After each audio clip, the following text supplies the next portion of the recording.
为各位推出的是我们的秋季最新展演料理——本火烧鸭菜包。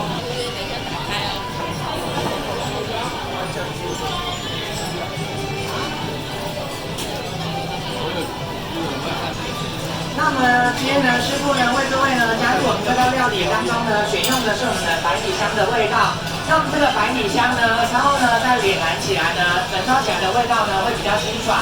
那稍后呢，我们也会请我们的师傅呢，在这道料理上面淋上我们的高粱酒，那并点燃它，那为这道料理呢增添一个酒香的味道。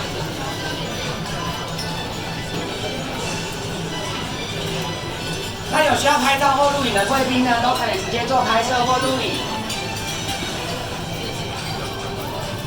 那我们这道料理呢，是我们选用源自于九州宫崎的一个炭火烧，那加上我们内场师傅的一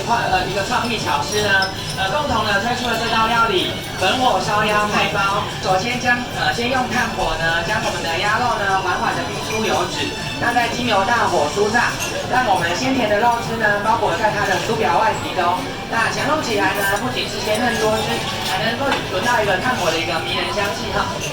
那稍后呢，我们会将我们的鸭肉呢一一的片下来，那包着我们的酥脆的一个刚好现烤出炉的一个外皮哈，那个酥皮。那里面呢，我们会夹着我们的泡菜跟搭配的一个酱汁做使用。